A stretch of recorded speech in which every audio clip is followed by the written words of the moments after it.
नमस्कार दोस्तों, मैं केसी साहू सर आप सबका स्वागत करता हूं आपका ही अपना चैनल केसी सर के क्लासेस में। दोस्तों आइए आज हम रसायन के कुछ बहुत ही महत्वपूर्ण विषय पर चर्चा करते हैं।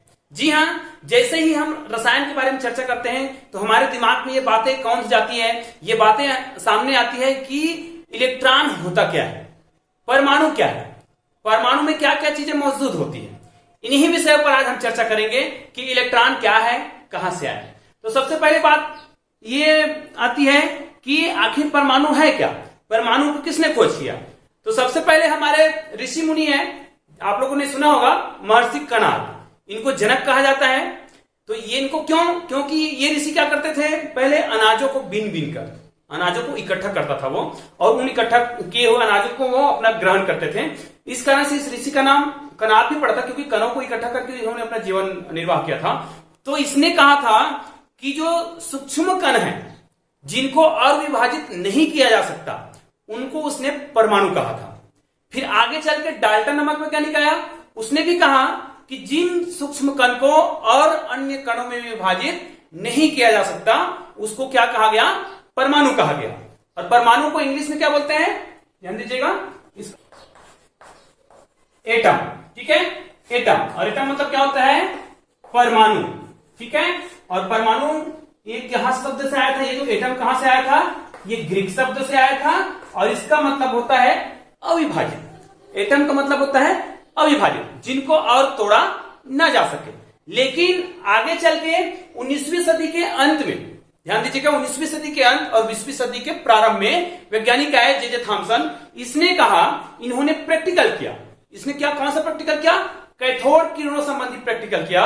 तो उसने देखा कि जब हम विशेष विधियों के द्वारा, ध्यान दीजिएगा, विशेष विधियों के द्वारा परमाणु को प्रविभाजित किया जा सकता है। उसने विभाजित शब्द का प्रयोग नहीं किया, प्रविभाजित मतलब उपविभाजित कहा जाए, इंग्लिश में इसको कहा जाता है सब डिवाइडेड। मतलब इनको हम उप रूप से विभाजित कर सकते हैं। इसका मतलब परमाणु जिनको कहा गया कि ये ऐसा सबसे छोटा कण है, तो उस परमाणु में भी और कण मौजूद होते हैं जिनको और विभिन्न नाम है उनके। तो पहले उसने क्या किया, 3 नाम तो उसने ऐसे ही दे दिया था।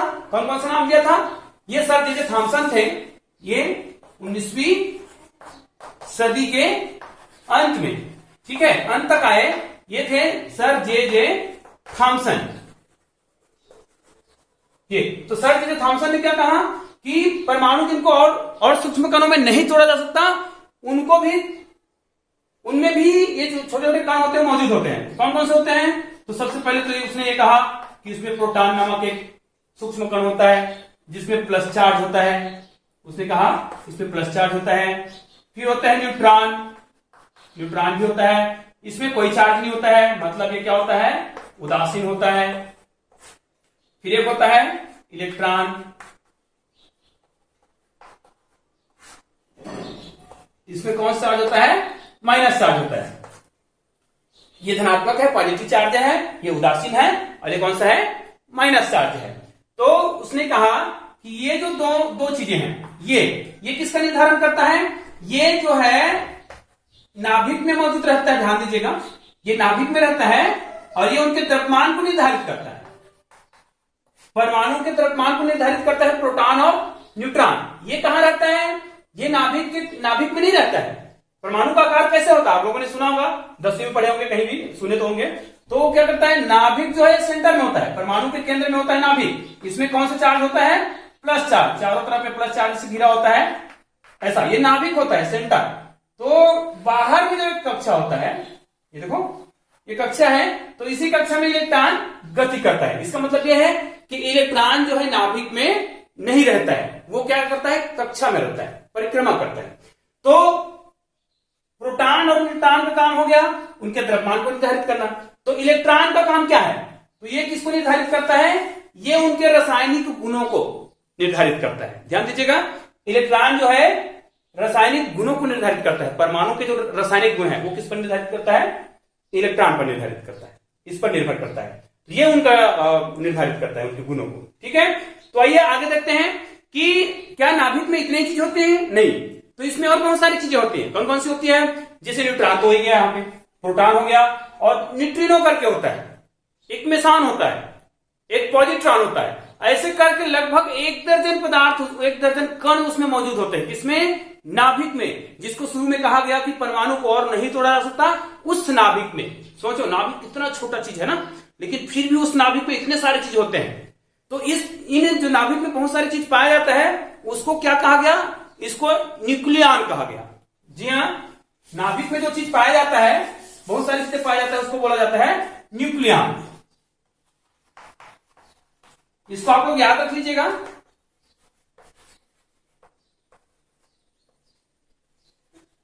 ये न्यूक्लियन होता है, ठीक है।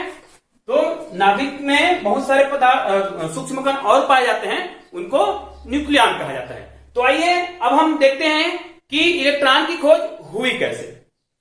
आइए दोस्तों, इलेक्ट्रॉन का खोज कैसे हुआ? तो इसके लिए क्या किया गया? एक निर्वात नली लिया गया और उसका वायुमंडलीय दाब को बहुत ही कम रखा गया और उसको उच्च उल्टता वाले क्षेत्र में रखा गया। तो कैसे? आइए देखते हैं, चित्र बनाते हैं हम लोग। एक यहां पर उसने एक पात्र लिया, एक नली लिया, नली, और उसके अंदर के जो दाब है उनको कम रखा गया, ठीक है। यहां पर उसको दाब को कंट्रोल करने के लिए यहां पे एक छिद्र रख दिया गया। फिर इस पात्र को पुनः एक पात्र में रख दिया गया ऐसा, और इनको एनोड और कैथोड एक उच्च वोल्टेज से जोड़ा गया। तो एक साइड यहां पर एक कैथोड रॉड जोड़ दिया गया, इनको जोड़ा गया बैटरी से, इनको भी जोड़ा गया यहां पर। तो ये उच्च वोल्टता वाला बैटरी से जोड़ा गया, जिसका मान कितना है? 5000 से 10,000 वोल्ट। इतने उच्च वोल्ट पर इनको रखा गया। और यहां पर जो ये देखो, ये कौन सा है? यहां पर कैथोड, ध्यान दीजिएगा, ये कैथोड होता है और ये क्या होता है? ये एनोड होता है। और यहां पर अंदर में जो इनका दाब है उनको कितना रखा गया? यहां से इनके दाब को 1 atm। दोस्तों देखो, ये एटीएम शब्द आ गया। कल वाले वीडियो में मैंने बताया था कि एटीएम होता है क्या। यदि आपने वो वीडियो नहीं देखा है तो जरूर देख लीजिएगा। यहां पर 1 atm मतलब लिखा है एक वायुमंडलीय दाब, ठीक है।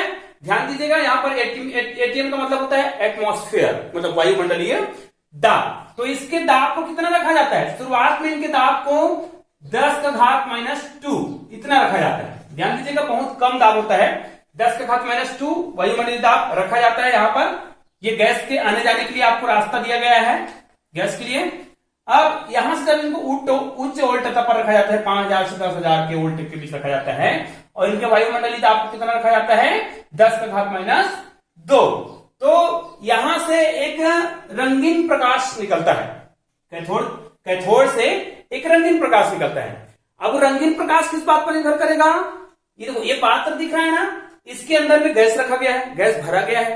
तो जिस प्रकार का गैस भरा जाएगा, उस गैस की प्रकृति के आधार पर कैथोड से जो किरणें निकलती हैं उनका रंग निर्भर करता है। मान लेगा यहां पर हाइड्रोजन गैस लिया गया, ध्यान दो, यदि यहां पर हाइड्रोजन गैस लिया जाता है, हाइड्रोजन गैस, तो उसका रंग क्या होगा? और मान लेगा CO2 मतलब कार्बन डाइऑक्साइड, ये भी गैस होता है। तो हाइड्रोजन गैस लेगा तो कौन सा रंग होगा? ये लेगा तो कौन सा होगा? तो ये जब लिया जाता है तो इसका रंग कैसा होता है? लाल, ये नीला, हल्का लाल नीले रंग का प्रकाश किरण यहां से, कहां से? कैथोड से निकल के कहां पे जाता है? वो एनोड की ओर जाता है। यहां से प्रकाश किरणें निकलती है। लेकिन यदि कार्बन डाइऑक्साइड गैस लिया जाए तो कौन सा? एक सफेद रंग का गैस निकलता है, वो कहां से? कैथोड से निकल के एनोड की ओर जाता है। तो चूंकि ये कैथोड से निकल रहा है, इसलिए इसको कैथोड किरण कहा जाएगा।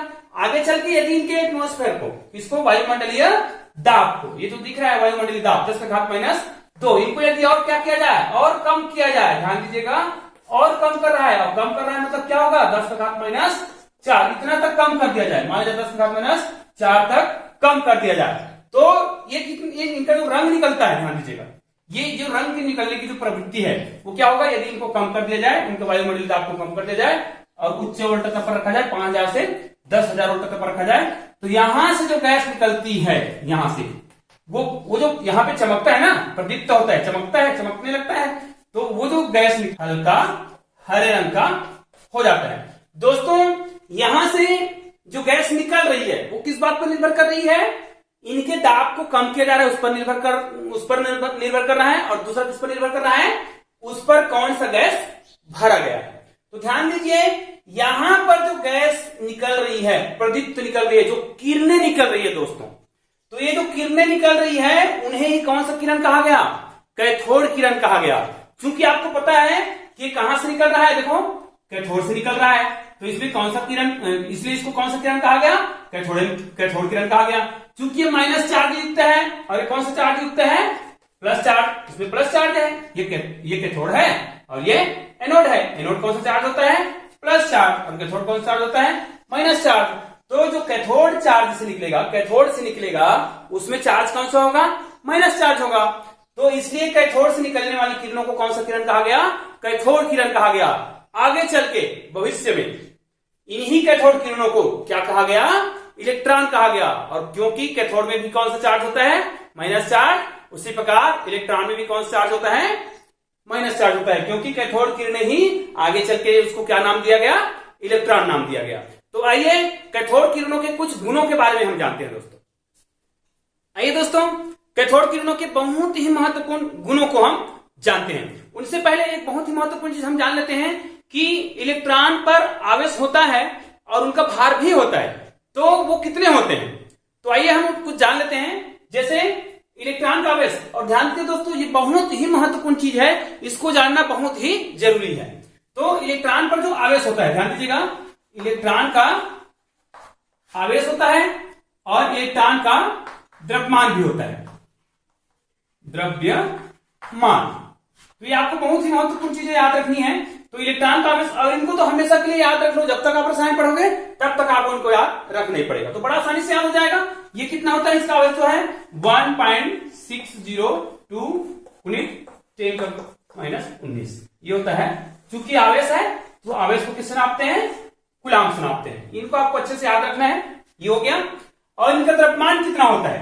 तो दोस्तों इनके द्रव्यमान को हाइड्रोजन के द्रव्यमान का 1838वां भाग के बराबर माना जाता है। ध्यान दीजिए, ये हाइड्रोजन के भार का, ध्यान दीजिए, हाइड्रोजन के भार का 1/1838वां भाग के बराबर होता है। मतलब बहुत ही कम, क्योंकि हाइड्रोजन के भार को खुद एक माना जाता है, 1.09 कुछ होता है, लेकिन इनका भार जो है इनके इतने भाग के बराबर होता है, मतलब उतना कम। तो याद रखिए, ये भी बहुत महत्वपूर्ण चीज होती है। हाइड्रोजन के भार का 1/1838वां भाग के बराबर होता है इलेक्ट्रॉन का द्रव्यमान। तो होता कितना है? तो ये होता है दोस्तों, इसको आपको याद रखना पड़ेगा, 9.1 क्रॉस 10⁻31। ये होता है केजी में, मतलब किलोग्राम में। अब इस किलोग्राम को कई बार क्या होता है, परीक्षा में ऑप्शनल क्वेश्चन आता है, प्रतियोगी परीक्षाओं में, तो क्या करता है, ऐसा ना देकर के ग्राम में दे दे। तो हमको पता है, जब बड़ी इकाई को छोटी इकाई में बदला जाता है, ध्यान दीजिए, जब हम बड़ी इकाई को छोटी इकाई में बदलेंगे तो उस इकाई से उनको गुना कर देते हैं।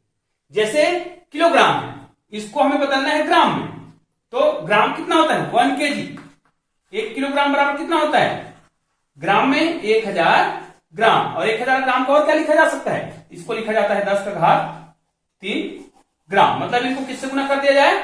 10⁻³ से। अब देखो यदि दोनों का आधार समान है, तो इसमें 10⁻³ है और इसमें 10⁻31 है, दोनों जुड़ेगा तो क्या होगा? घटेगा, क्योंकि एक माइनस है और एक प्लस है, क्योंकि इसमें मल्टीप्लाई होगा। तो हो जाएगा 9.1 क्रॉस 10⁻, देखो 31 में किसको घटा देंगे? 3 को घटा देंगे तो कितना हो जाएगा? 28। अब ये किसमें बन गया? ये ग्राम में बन गया। तो दोस्तों ये दोनों मान आपको याद रखना है। किलोग्राम में पूछे तो याद रखना 9.1 गुणित 10⁻31 किलोग्राम होता है इनका द्रव्यमान जो है इलेक्ट्रॉन का। और यदि उसको ग्राम में पूछा जाए तो 9.1 गुणित 10⁻28 ग्राम होता है। ठीक है, तो आइए अब हम कैथोड किरणों के गुणों के बारे में पढ़ते हैं। बहुत ही महत्वपूर्ण गुण है दोस्तों, इनको बिल्कुल भी आपको रखने की आवश्यकता नहीं है, बहुत ध्यान से देखिएगा। और अभी तक आपने यदि हमारे चैनल को सब्सक्राइब नहीं किया है तो प्लीज हमारे चैनल को सब्सक्राइब कीजिएगा और बेल आइकन को प्रेस कीजिएगा। आइए दोस्तों देखते हैं कैथोड किरणों के गुण। दोस्तों सबसे पहले कैथोड किरणों को, उनके गुणों को ध्यान करने से पहले बहुत सारे प्रैक्टिकल किया गया था। जैसे सबसे पहले कहा गया कि कैथोड किरण जो है, ध्यान दीजिएगा, कैथोड किरण सरल रेखा में गमन करती है। अब सरल रेखा में गमन करती है कैसे? उसने क्या किया, जो प्रैक्टिकल आपने किया था अभी जो हमने प्रैक्टिकल किया था, यहां पर हमने क्या करा था, कैथोड रख दिए थे और यहां पर क्या रख दिए थे, एनोड रख दिए थे। यहां से जो किरणें गुजर रही थी तो तो इनके मार्ग में उसने क्या करा, कोई वस्तु रख दिया, ऐसा कोई वस्तु रख दिया, ऐसा कोई वस्तु रखा, तो इसकी परछाई यहां पर बना, ठीक है। और हमको पता है कि परछाई बन रही हो, ऐसा सीधा परछाई बन रहा हो, यहां पर दिख रहा हो, वस्तु को परछाई यहां पर बने, तो हम क्या समझते हैं, क्योंकि प्रकाश सीधी रेखा में गमन करती है तभी तो परछाई बनती है। तो ये देखो यहां पर वस्तु रखा, कैथोड किरणों के मार्ग में कुछ वस्तु रख दिया गया, जिसके कारण से सामने पर्दे पर क्या बनता है, एक परछाई बनती है, एक प्रतिबिंब बनती है, जिससे यह सिद्ध हो जाता है कि कैथोड किरणें क्या होती है, हमेशा सीधी रेखा में गमन करती है, ठीक है। दूसरा, यदि कैथोड किरणों के मार्ग में कोई फिरकी ला दिया जाए या पैडल ला दिया जाए जो घूर्णन कर सके, बहुत हल्की पैडल लाना है, यदि बहुत हल्की पैडल इसके मार्ग में ला दिया जाए, कैथोड किरणों के मार्ग में ऐसा कोई फिरकी बहुत बारीक वाला एकदम मस्त पतला से रहना चाहिए, उसको ला दिया जाए, तो ये क्या करेगा, चूंकि अभी जस्ट हमने पढ़ा है कि कैथोड किरणों का क्या होता है, द्रव्यमान होता है। द्रव्यमान मतलब उसमें भार होता है। आप सोच के देखो, एक कागज के टुकड़े को जो हिल रहा हो, उसको अगर हम कंकड़ से मारेंगे तो क्या होता है, हिल जाता है। यदि कैथोड किरण कण है, यदि उसका कोई द्रव्यमान होता है, तो निश्चित रूप से ये कैथोड किरणें जब इसमें निकलेगी, और चूंकि ये फिरकी है, ध्यान दीजिए, अब ये वस्तु नहीं, ये फिरकी है, तो ये फिरकी के जो पन्नी दिख रहा है उनसे टकराएगा, तभी क्या करने लग जाएगा, घूमने लगेगा। और यदि ये घूमने लग जाए तो समझो कैथोड किरण जो है ये क्या है, एक कण से मिलकर बना है, जिनका एक निश्चित द्रव्यमान होता है, जो एक गतिशील था, उसमें गतिज ऊर्जा था उस कण में, तभी तो जो फिरकी है वो क्या करने लग गया, घूमने लग गया। इनसे ये सिद्ध होता है कि कैथोड किरण क्या होता है, एक निश्चित द्रव्यमान होता है, ठीक है। तीसरा में आ जाओ, ये क्या करता है, कैथोड किरणें जो हैं, जब इनको किसी आवेश से गुजारा जाता है या किसी चुंबकीय क्षेत्र से गुजारा जाता है, तो क्या करता है, ध्यान दीजिएगा, मान लीजिए ये हमारा कोई क्षेत्र है, ये ऋणात्मक क्षेत्र है और ये धनात्मक क्षेत्र है। ये कैथोड किरण को यहां से गुजारा जाएगा, ध्यान दीजिए, आप लोग पॉइंट लिख लीजिएगा, मैं बोल रहा हूं, कैथोड किरणों को जब इनसे गुजारा जाएगा, ध्यान दीजिए, ये कैथोड किरण इधर से गुजरा, हमको पता है कि कैथोड किरण में कौन सा चार्ज पाया जाता है, माइनस चार्ज। अब कैथोड किरण जब यहां से गुजरेगा, तो ध्यान दो, यहां पर आवेश रखा गया है, विद्युत है ना, विद्युत आवेश के बीच से गुजारा जा रहा है, एक साइड धनावेश है और एक साइड ऋणावेश है। हमको पता है कि इलेक्ट्रॉन में माइनस चार्ज है, तो सामान्य नियम के तहत आप लोग को पता है चुंबक भी किस ध्रुव को आकर्षित करता है, समान को कि असमान को, असमान ध्रुव को, और समान ध्रुव में क्या होता है, प्रतिकर्षण।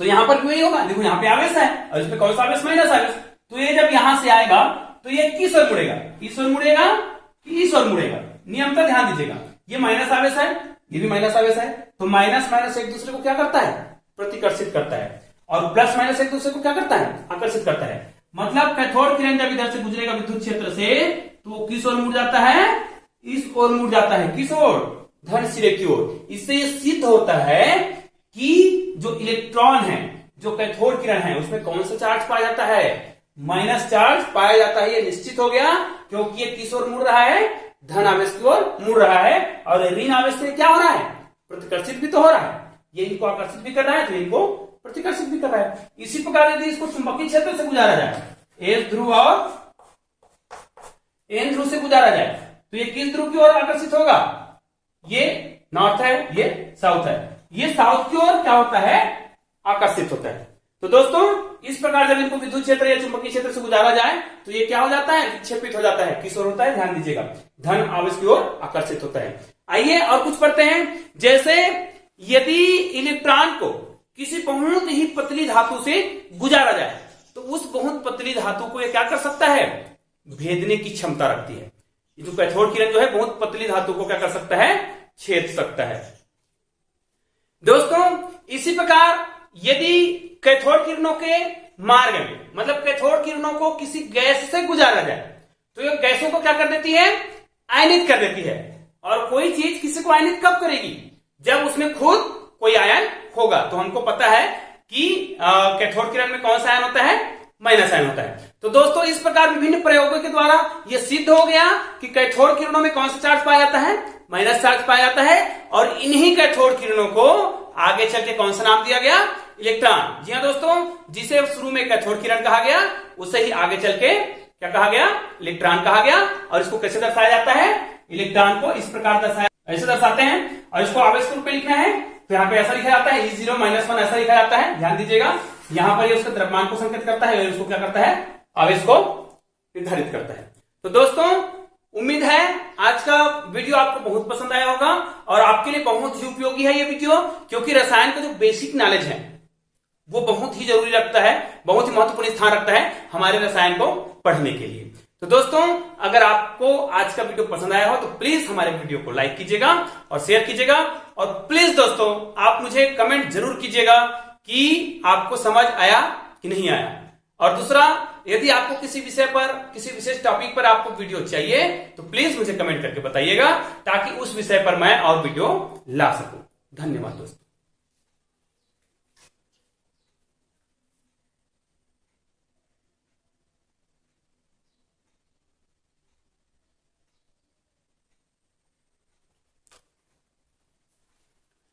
दोस्तों इसी प्रकार यदि कैथोड किरणों को किसी गैस से गुजारा जाए, ध्यान दीजिएगा, किसी गैस क्षेत्र से गुजारा जाए तो कैथोड किरणें क्या करती हैं, उन गैसों को क्या कर देती हैं, आयनित कर देती है। इनसे क्या सिद्ध होता है कि कैथोड किरणें जो है कोई ना कोई आवेश से मिलके बना होता है, और ये तो हम सिद्ध कर ही चुके हैं, क्योंकि कैथोड किरण कहां से निकलता है, कैथोड से निकलती है, इसलिए उसमें कौन सा चार्ज पाया जाता है, माइनस चार्ज। अतः ये गैसों को क्या कर देती है, आयनित कर देती हैं। तो दोस्तों यदि आपको आज का वीडियो पसंद आया है तो प्लीज लाइक कीजिएगा और शेयर कीजिएगा, और प्लीज दोस्तों मुझे आप कमेंट करके बताइएगा, और किसी विशेष टॉपिक पर यदि आपको वीडियो चाहिए तो कमेंट करके जरूर बताइएगा, ताकि मैं उस टॉपिक पर एक अच्छा सा वीडियो आपके सामने प्रस्तुत कर सकूं।